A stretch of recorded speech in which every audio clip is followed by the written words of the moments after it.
And Ryan, go with the theme song. Bum.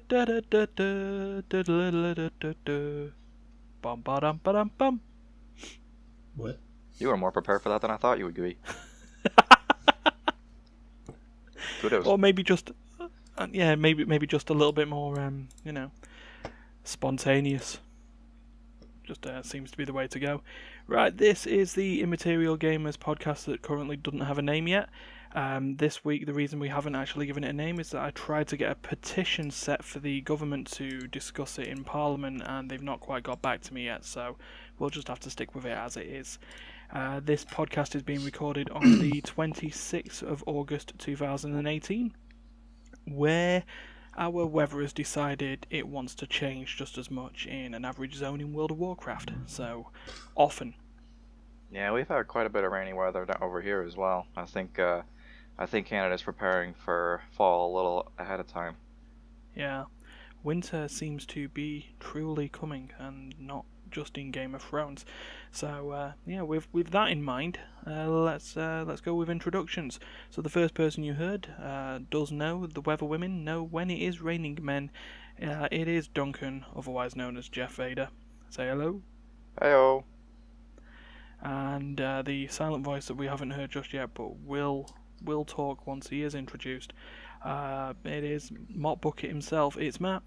Illustrious leader here. Oh yeah, here we go, illustrious leader. And You just know to make sure I don't forget, I'm Ryan. I'm Notimagain. I'm the guy that people always wonder why he's actually here. But if not for recording and getting podcasts sorted, I don't know what I'd do. That sounds actually quite depressing, that, but it meant to be a bit more light-hearted. Anyway, we'll move on. We got the usual business. Just like a House of Commons event, we will just sit there, stroke our own egos, talk gameplay, talk about gaming news that's happened, and I have another little interesting question which we will all answer this week due to the lack of a fourth person. But we'll get underway with the usual starting topic of the podcast, and that is what we've been playing. And I know that Duncan, you say, has been a bit light this week. Yeah, a bit of a dry week for me. The only thing I really have been playing at all is Civ 5, so I might as well get that over with since I know what you guys are going to talk about, and I know it's going to take a whole lot longer than what I have to say. Yeah, well, yeah, Civ 5. Are you still in the same campaign that you were in the last couple of weeks? Oh, sure am. But I am winding down. I'm getting towards the end of it now. I think I've worked out a pretty reasonable through plan. Currently, I'm going for a scientific victory. I've got half the rocket ship built at this point. I just need to unlock the sciences necessary to complete it.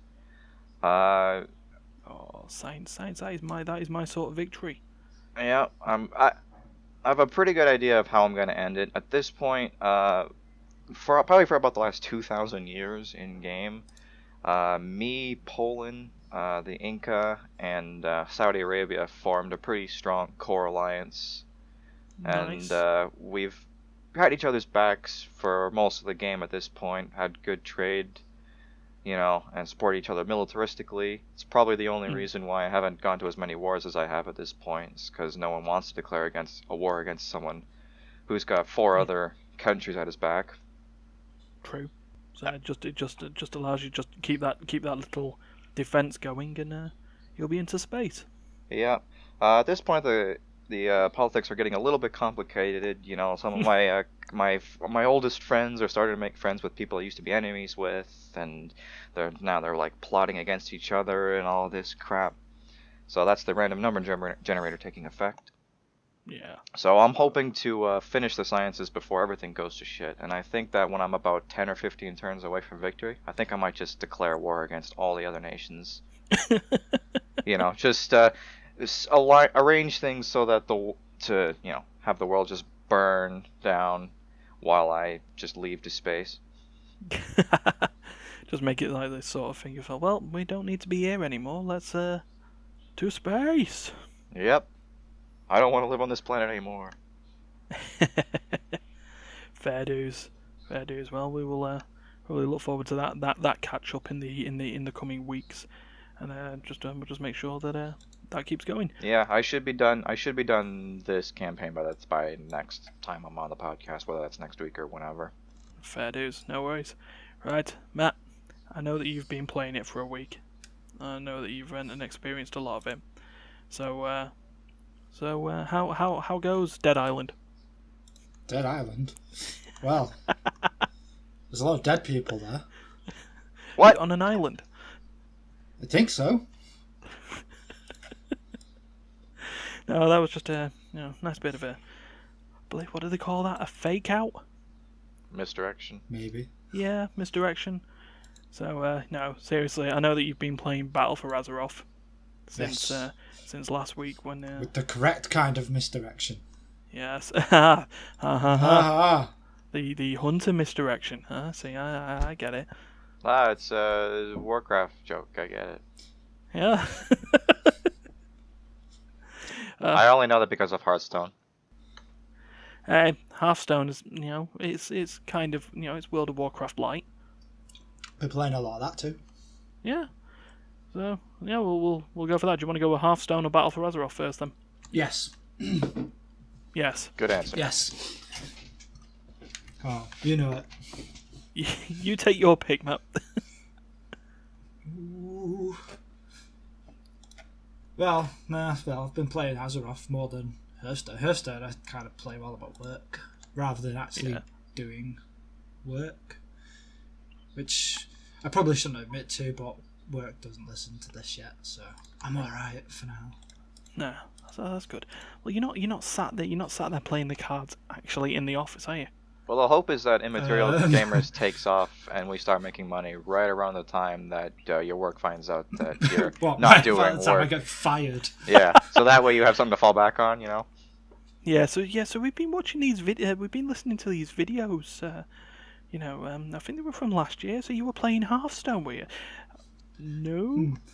Do you want work hours? Yeah. Battle for Azeroth. Go. I went to Balthasar.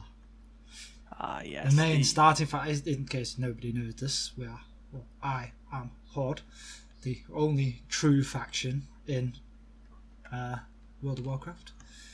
Anyone who says Alliance is a bit dense, and apparently we lost out on natural selection in their cases, but I remain hopeful.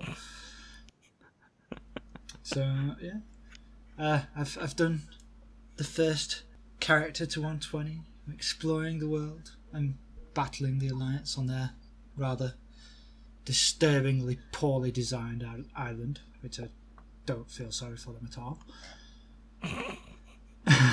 That'll be the island of Kulturas.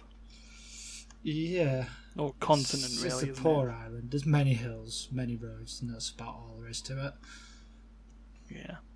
We've got a really great, if not poorly designed, capital city. Yeah, we have a massive pyramid that is just in the way of everything, and it's about 5 miles high with no easy way up or down. Yeah, this was an observation that I made to you on it, Matt. It was just like, it's nice, it looks really pretty, but it's almost the size of a zone itself. And because of it, its sort of design is a little bit all over the place. To say the least, yeah.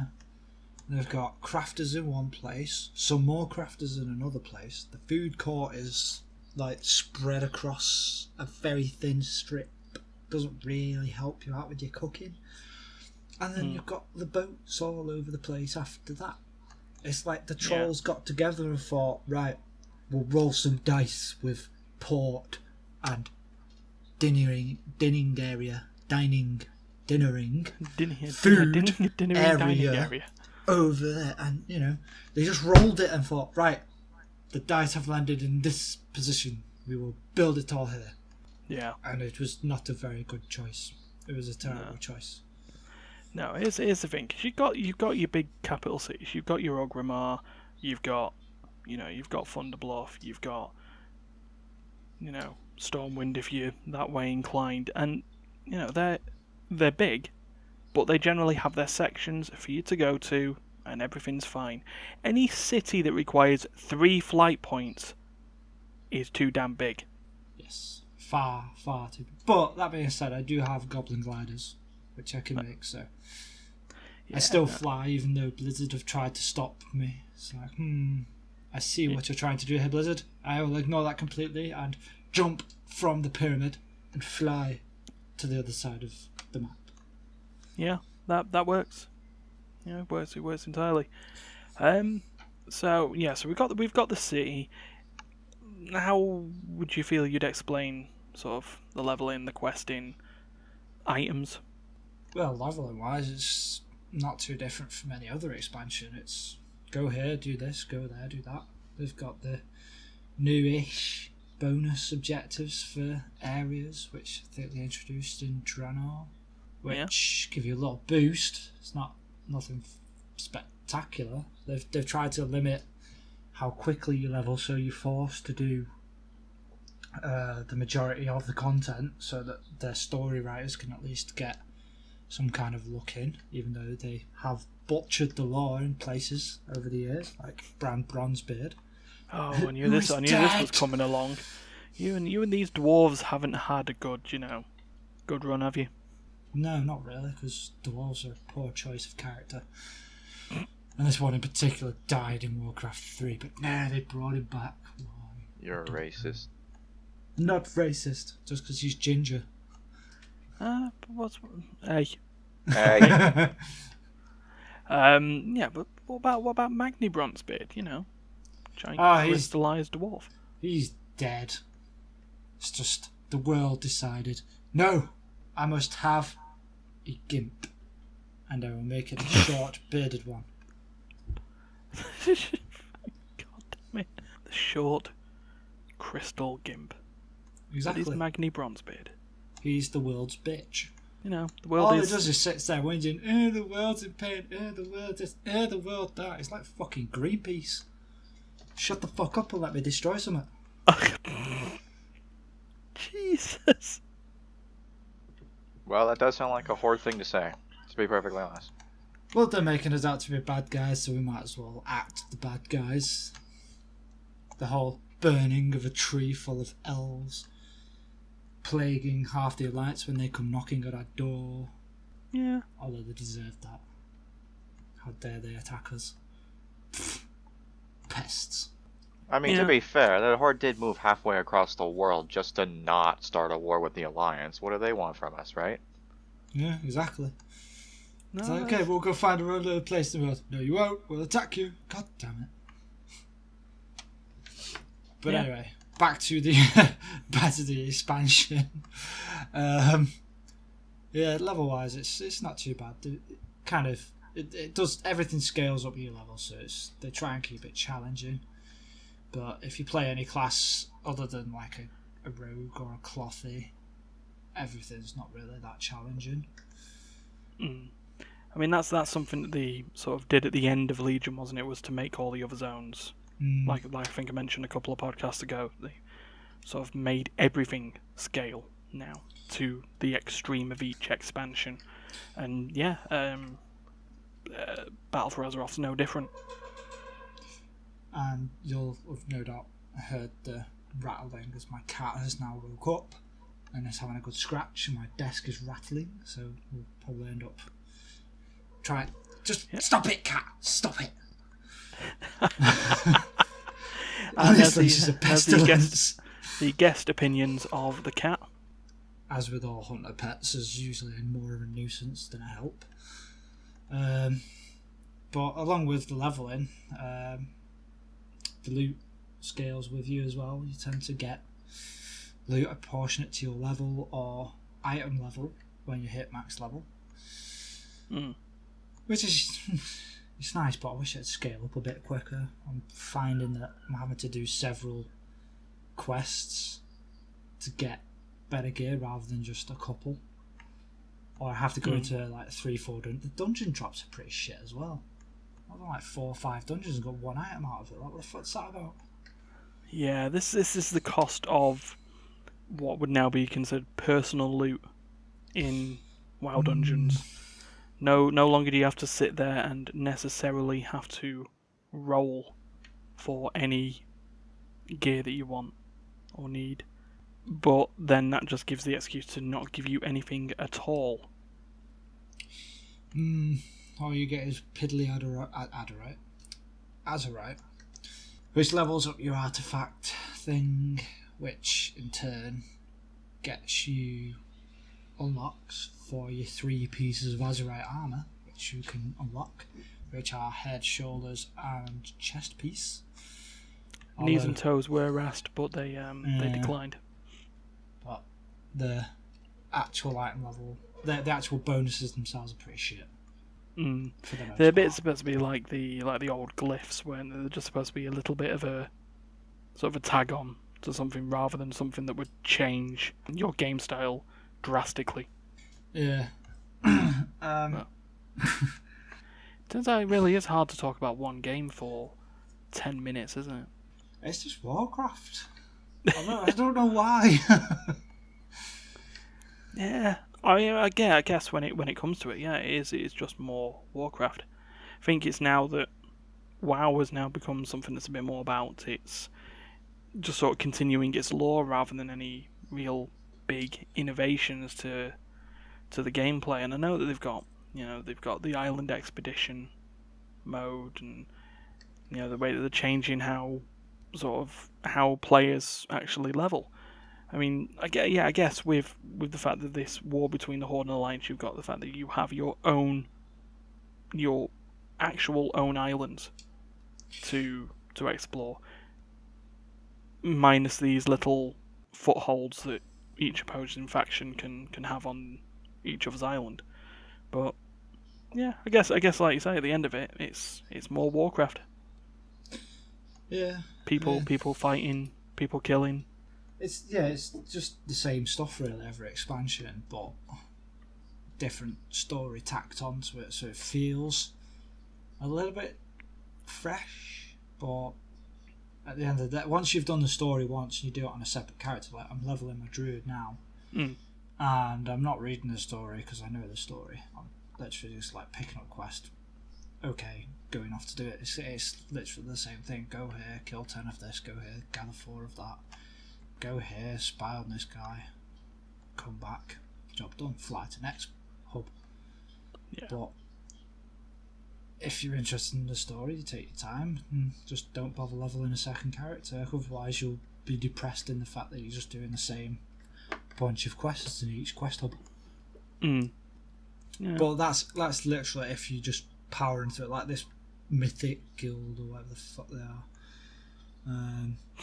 who went and 3-manned all the way to 120 in 4 hours. They literally did the same 4 or 5 quests over and over again for 4 hours without reading any story, which must be boring as fuck. Yeah, I know that idea of, we just want to achieve this, we want to do that. It's like, yeah, and now that you've got there, tell us what happened. Exactly. Look, cat, I will skin you alive. Here at Immaterial Games, we do not condone the skinning alive of any animal or human being. Just to, the fact that I've got to put that out there, it depresses me. But we do need to get to that point. So it's alright. She's took the threat of violence. She's toddling off. RSPCA have been told to not worry. We won't actually hurt the cat. Yet. I think you really made a difference today with that PSA, Ryan. It was very eloquently put. The more you know. You've reduced the amount of animal and people skinning that goes on in our quote-unquote audience by probably 100% today. Yeah. As long as we can make sure Matt knows what he's doing, then it's all great. I know what I'm doing. You make a little incision just below the chin. Drag the blade down. Jesus Christ! All right, no, we don't need right. to go into detail. Come on now. Hey, yeah, my druid is a skinner. I need to know this shit. No. Your skin in Warcraft, it does not. It has real world applications. Oh my god, no! You don't just right click to skin cat. Yes, you do. It takes 2.5 seconds. Oh jeez. Is that gonna be the title of this episode? Right click to skin cat. Right click to skin cat. You know what? Maybe maybe, I went with banned in China last week, so, I'll just keep it going. Incidentally, that is one of the things not banned in China. Yeah. Who wants to eat fried cat? No, me neither. Right, so, do you want to briefly talk Hearthstone? Or shall I just do that? I'm going to let you take that, because you're more into cards and as Magic, the Gathering style stuff. Yeah, as the Magic the Gathering apparently Magic the Gathering enthusiast. I do dabble with Hearthstone every now and again, and they seem to be doing a lot more of these solo adventures, setting stuff in little stories around the Warcraft universe, like Naxxramas, and that wood which I don't remember the name of. Which wood? Blightwood, something like that. Yeah, it's the Witchwood. The Witchwood, there we go. But they've brought out another one called the Boomsday Project, which is you going through scientific experiments of the great one-time NPC from Burning Crusade, Dr. Boom. Yeah, the one boss fight where you had to try and throw bombs at him while dodging bombs. Bit odd, but yeah, no, it was there. It seems to be that it's Hearthstone's first puzzle expansion. Yeah, I haven't actually played the expansion since it came out, but I've been watching videos of the puzzles, and I think that's kind of an interesting idea. I kind of like that it's like a different take on the usual Hearthstone formula. Usually the solo adventures are presenting some kind of challenge where the odds are apparently stacked well against you, and you have to figure out how to defeat this unfair boss. But I like that it's kind of like this one is more like it's almost like teaching you how to think a little bit beyond your normal situation. Like these are things that kind of maybe could come up in gameplay, but like it's sort of the way that allows a little bit more thinking to go outside the box rather than just sort of just throwing all your cards at the enemy, or even it's just more of a case of like, well, that's nice, but here's a more effective way you could have done it. And I thinking sort of a few steps ahead. Yeah, I sort of like that puzzle mechanic, because that's the thing. I know you've probably gone for a bit more Boomsday than I have, Matt, but is it all of it does seem to be defeat the enemy in one turn? Not all of it. They're separated into 4 different puzzles, with the objective for each being a little different. So I think the first set of puzzles is you have to kill the other boss. Like you have to finish the character's health. Going off the names of the other ones, I think the one after it is Mirror. So basically in that one, I've seen videos of this. I watch a guy named Trump. I don't know if you know who that is. He's a Twitch streamer who plays a lot of Hearthstone.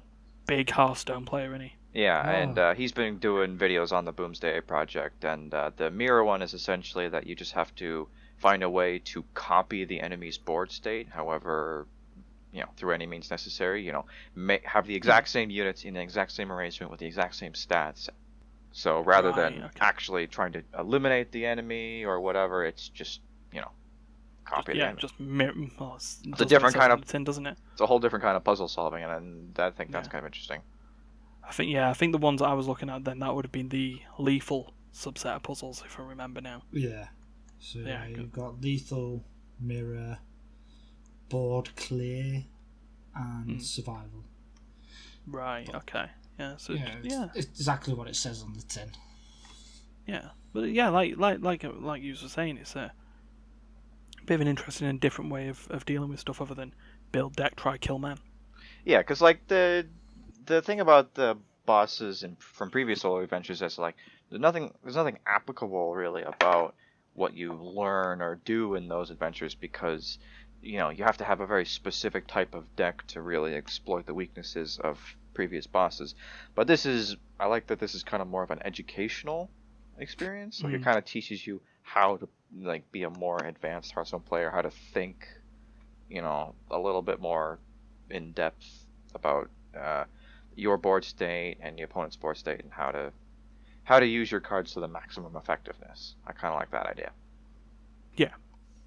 Yeah, that's what I do like about it. And I'll probably when I get a bit more like time where I'm bored, I'll try and get the old brain stimulated with a bit more of Boomsday, and see how it goes from there.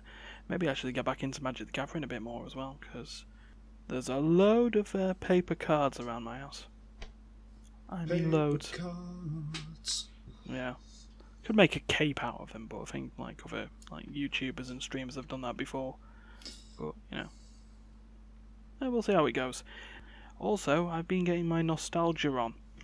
I've been playing the re-release of the classic Dreamcast game Shenmue. Shenmue. And I know that has with the current crowd has just gone over people's heads, but I loved that game when it first came out. You were, classic, Japanese revenge tale of young student comes back home to find father getting murdered by evil Chinese man, goes out on revenge tale to to pursue his killer and gain his revenge. And you did it by exploring a little open world, tiny little villages in Japan, asking people for information, doing kung fu moves against people who got in your way, and little quick time events. In fact, it was the game that brought the quick time event to a larger audience, for good or ill. But I enjoyed it back then. Going through, wandering the town, seeing all people go to and from work, and then not getting through the game by just going to the arcade and sitting there playing Super Hang-On and Space Harrier every in-game day because I could.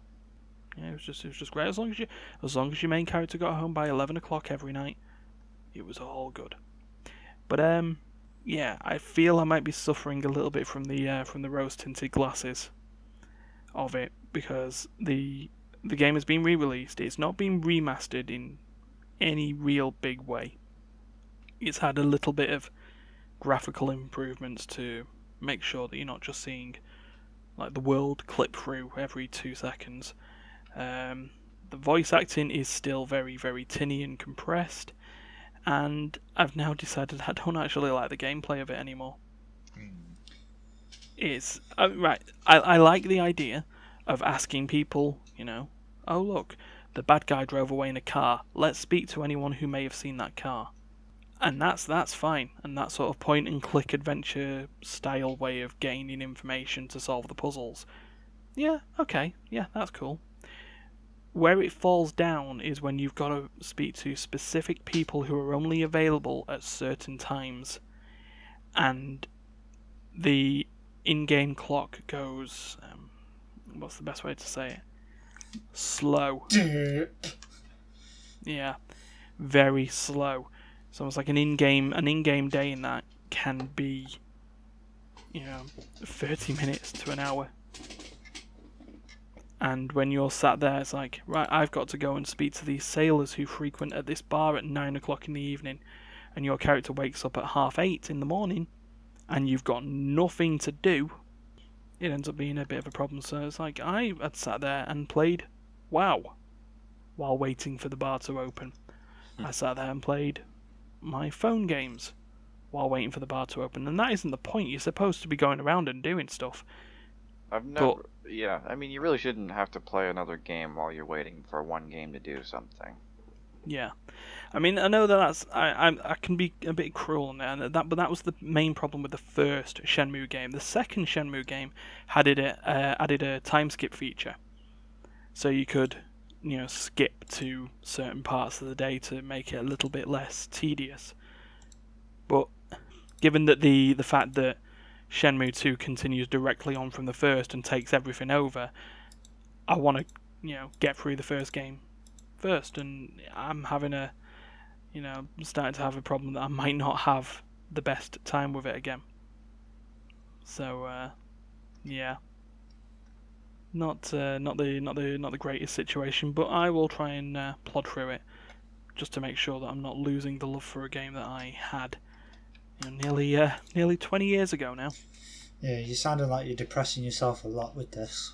Yeah, no, I am depressing myself a lot with it. So what I'm going to do is depressed. Yes, much depressed. So sad. Wow. No, we already talked about WoW. Yeah, let's not go back to WoW. No, this does lead on to my spot call question for this week, though, and I'm not going to give a time limit for it because I want to make you as depressed as I was. Oh dear. So my question is, what game have you gone back to recently that you had really enjoyed in the past that you now just can't get into anymore due to good old rose-tinted glasses? Let me think about that. Okay. While you think about that one then, Duncan, have you got one, Matt? Not off the top of my head, no. World of Warcraft. Yeah, World of Warcraft. You did sound like you were you were really into it at the beginning. It's like, yeah, I'm the Horde. Oh, it's all just the same old. Go here, do this quest, talk to this guy, and boring. Yeah. Let me get this over with so I can go on to my other character. Blah blah blah. Yeah, it's just this one is going to lead to a bit of depression. I'm trying to think if, like, just to try and give you a bit more time, I'm trying to think if there were any that had hit me as badly in the nostalgia. Well, I do. I guess there was one game I played a little while ago. Okay. I've never been a fan of like the Sonic the Hedgehog games in general, like as a series. Like I'm kind of just like whatever. Yeah. Like platformers to me are like whatever, and then like speed-oriented platformers are like, oh my god, stop. But I was irrationally fond of Sonic Adventure 2 for the Dreamcast and GameCube.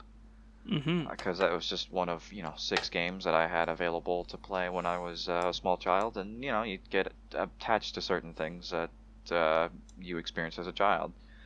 Yeah. So I really liked that game as a kid. I liked the stages themselves. I really liked the Chow Garden. Raising your Chow and all that. That was lots of fun to me.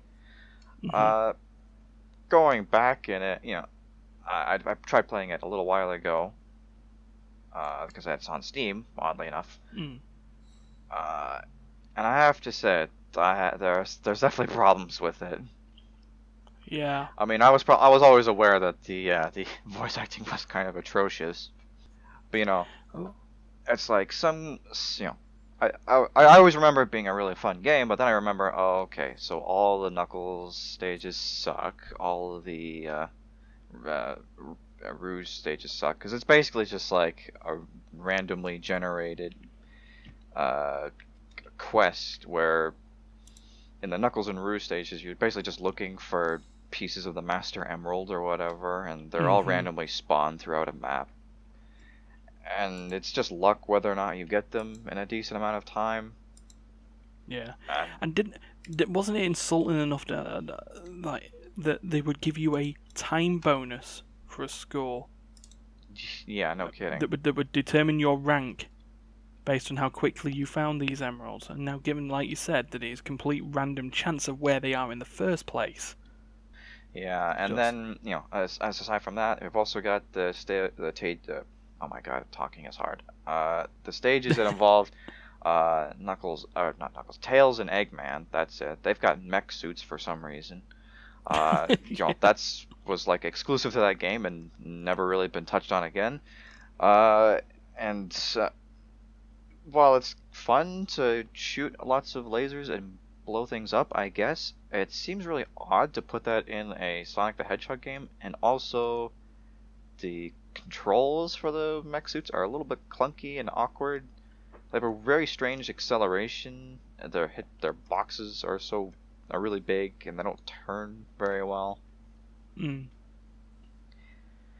you meaning to tank controls. Well, Sonic the Hedgehog, it's a series of speed-based platformers. Gotta go fast, the ultimate meme. So when 2/3 of the game are about not going fast, it's just a very interesting design choice. Yeah. Yeah. The only thing I think still holds up is the Chow Garden, because chows are cute and raising chows is fun, and anyone who disagrees with me can fight me on that.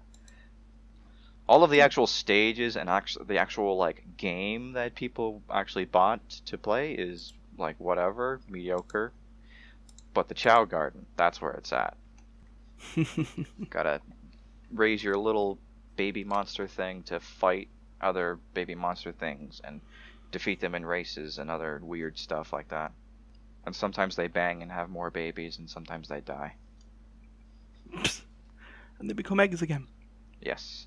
So yeah, That's a classic. that's my rose-tinted glasses game, I suppose. Yeah.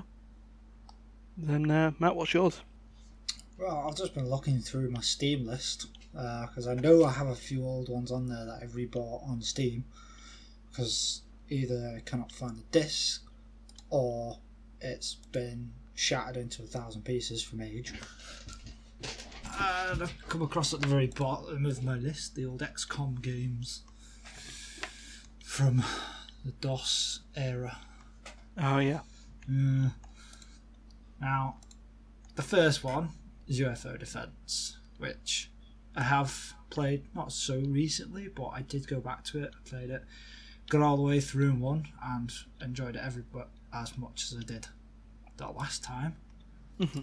However, the one directly after it, Terror from the Deep, played like a bag of shit. Despite being pretty much exactly the same game, but underwater. Mm. And I got like 2-3 missions in, and I was just like, what the fuck? This is shit. Yeah, it is exactly the same as this predecessor. Like, right down to the level design. Mm. Yeah, it just felt like a sack of shit compared to the first one. Just not as you remembered it then as well. It's almost like the first one's great, and then you expect something a little different from the second one, and it's not. And it just all comes flooding back. They just basically re-released the first one, and nobody enjoyed it as much. Mm. Much depressed has been had. There we go. Fair enough. So that now that everyone's all as depressed as I am. So much depressed. There we go. I now How feel. do I remove this from Steam? Just get rid of it. I can delete depression. Oh no, you can't. That's the thing. No, you can. I've figured this out because, well, it's not deleted, but it's hidden. You can hide absolute travesty games, if you can even call them games, from your Steam list. They will not appear there unless you specifically go to the hidden folder where currently one game resides. You've banished it to the Shadow Realm. Yes. Can you rename the folder? Starforge. Which is no longer available on Steam. It is that bad. Like, no, honestly, you if you have it, try going to the store page for it. It doesn't exist anymore. Fair enough. And then that's where it should be, in the Shadow Realm, where it belongs. Steam should be offering us our money back, plus 10 of our most favourite games from our wish list as compensation for that. Oh my god, there's a game called Guacamelee. Oh yeah. So. Sorry, slightly off topic there. It's a fight. It was a fighting platformer based on luchadors, but that looks incredible. With 300% more chickens. Oh, nice. I didn't know how many chickens were there originally, but yeah, it's 300% more chicken. Oh man, there's going to be gold for a title to choose for this week, and yeah, it's just so much. Now with 300% more chicken. What do you want, cat? More chicken. No, she's dragging a toy in here now. I'm busy. Right click to skin cat. Jesus Christ. Oh man, right, so let's get close to the to wrapping up the end of this by going and looking at some gaming news. And the first one that I've got is relating to Goldeneye. Who played Goldeneye for the N64? I think I tried to play it, but unfortunately for me, I was. When did that game come out? Oh, Were you even born? I was alive. N64. So, I assure you of that. N64. Does it not a say in long the article time somewhere? ago. It's about 20 years ago. No, it doesn't actually say, but I'll find that out. But here was the thing. Rare, who made GoldenEye 007, have come out and officially stated that anyone who played Oddjob is a cheating scumbag.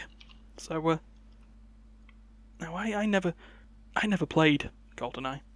I'm going to bring that out there. That, destroys any gamer cred that I have left. But, yeah, I never did play Oddjob, but I'm trying to think of what was so bad about him. His hat. Right. Okay, so his hat. He basically stole Xena Warrior Princess's circle thing and stuck it in his hat rim. Oh man. Just to answer that question, it came out on the 25th of August 1997. Yeah, so about 20 years ago. Yeah, 21 years old. I think I probably played that game when I was like 5, so I didn't really have the motor skills to really play the game effectively. So I spent most of my time running into walls and not being able to see where I was or what I was doing. Whilst drooling all over the pad. So yeah, not exactly a perfect, not a great way to introduce what was supposed to be a really good game to me. It was alright, it was a nice game. But it should stay in the past. It's had its time. Put it in the vault. Banish it to the Shadow Realm. It risks becoming Call of Duty, which should have been given up after the very first Call of Duty. Yeah, it did it shocking. Well, no, forget the first Call of Duty World War games. I'm trying. Modern Warfare did its shocking moment, and then it just became a schlock. It was just schlocking moments. How do we make people go again? Zombies! We talked about this. Zombies! Zombies doesn't make everything good. I mean, speaking of zombies doesn't make everything good. Daybreak Games have shuttered the H1Z1. I'm British. It's not And Z. therefore correct. Yeah, H1Z1. That includes you, JZ. Dragon Ball Z. Well, you're focusing on the Z part, but you're not even mentioning the fart. The fart. You're mentioning the part where you say H. I mean, no one else does that. Yeah. What is the H part? Anyway, what about it? So H1Z1 initially was just a big survival game with zombies in it, and then it ended up getting a battle royale mode. This was right at the start of the Project Unknown, Player Unknown even, Project Unknown. Yeah, the Player Unknown make everything a battle royale game. Battle Royale Apocalypse. Yeah. World of Warcraft Battle Royale will be due out next month. No, it won't be. I don't work at Blizzard. But they've decided that the main original survival game, which was now H1Z1 Just Survive, have now stated that they are closing the game on Wednesday, October the 24th at 7 p.m. GMT, stating that they can't make the game people want to play anymore. Well, so that's unfortunate. Yeah, it's just like, I'm not sure. It's because every other company have made the same game, only better.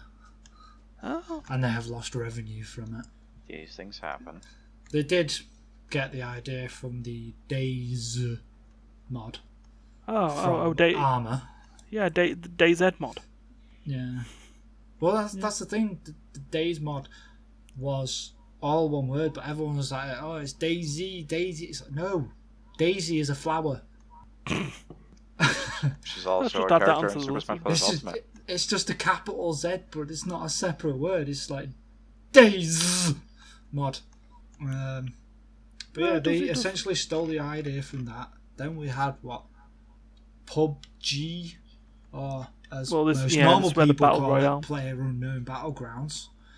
Copied it from them, and then we got Fortnite, which is kids' first battle royale, which was copied from PUBG. Fortnite, more like Fartnite. Which they thought, we'll make it a little bit different. We'll include Minecraft in it and build stuff. It's like, yeah, just build. Well, I mean, in itself, Fortnite Battle Royale was brought out, alongside Fortnite, the cooperative survival game, and people play Battle Royale more than they do the original mode. Which does start to depress me a little bit, because is what we're saying is the game industry is all we want are 100-player multiplayer maps with shrinking zones and one life. Is that all we want? Yeah. You know what they should do to solve the problem of this genre getting out of control? They should take all the Battle Royale games and strap them to the back of real life people, mercenary soldiers, whatever, and have them jump into a Battle Royale type area and have them battle it out in a Battle Royale. And the surviving game will be the dominant game and the only game that can be that genre. And every other game has to be different from then on. Better yet, we should put the studios in there. Make put them Activision in there with... Exactly. Yeah, make a studio battle royale. Exactly. Oh, you know what? I could deal with that. I'd watch it. Yeah. Hell, I'd commentate on it. Screw it. Put them all together. It is gaming news. We could cover it. Yeah. Get them in there. We get Ubisoft in there. We get Activision in there. We can get Nintendo in there. Yeah, be all great. I mean, Nintendo would make sure that they take 50% of all revenue they get while being in there. Right. And they'd probably strap their game to the back of like a dog or something stupid. Yeah, probably just Come on, this is Nintendo. They'd bring Pikachu. Yeah, Pikachu. Just lightning bolt. Or just a dude that dressed up like a Pikachu. Oh God. So he's just like a normal man, but he looks like a Pikachu, so he stands out really well against the battle. A bit like the Japanese thing. The Japanese parades where they bring out the 20 Pikachus all dancing. With one that slightly deflates as it goes along. That is horrifying. But speaking of Pokemon, this is some good segueing we got going on here. Speaking of Pokemon, they're the next featured TV program that is going to be shown on Twitch's Present service. This would be starting as of the 27th of August, so it'll have already been going for a couple of days by the time I bring the podcast out. But Twitch are planning to air between 932 and 936 episodes, because the articles that we've been looking at seem to have wildly different numbers. Gotta watch them all. Yeah, gotta watch them all, but they're going to have all the TV episodes and a selection of films. There are a couple that they can't have because of licenses, but they've got 16 films that they're going to show out of 21. I think it is. So it's a few that just because they were done by Miramax as opposed to like the Pokemon company themselves. So there we go. So we've had Doctor Who, we've had Power Rangers, we've had the original American TV series of Cosmos. I can't wait for them to show Game of Thrones. Oh God, Twitch presents Game of Thrones. Now, there's a question for you. Do you reckon George R.R. Martin will actually have the books written by the time Twitch manages to do that? Fuck. Okay, that answers that question then straight off. Come on, there's far too many people to kill off. It's taking far too long to write them all into one episode. Yeah, no, that's fine. But yeah. So unlike George R.R. Martin, we can actually get to the end of something, and that end of something is the end of this podcast. So I think it's time for us to go, shake the nostalgia out of our head, and look forward to the future of video gaming, matter how apocalyptic it might be. Yeah, the future of Battle Royale games taking over everything. Yeah. Well, with VR, soon we'll be involved in it for real. Yeah. So I look forward to the Immaterial Gamers podcast Battle Royale coming out in the near future. It'll be the podcast of Battle Royale podcasts, where 100 podcasts enter and one records till the very end. But until that point, we will wish you well and see you next week. So have a good one, everyone. See you. Die horribly. Always the dying. Always the dying. Got my skinny knife ready. Oh, God.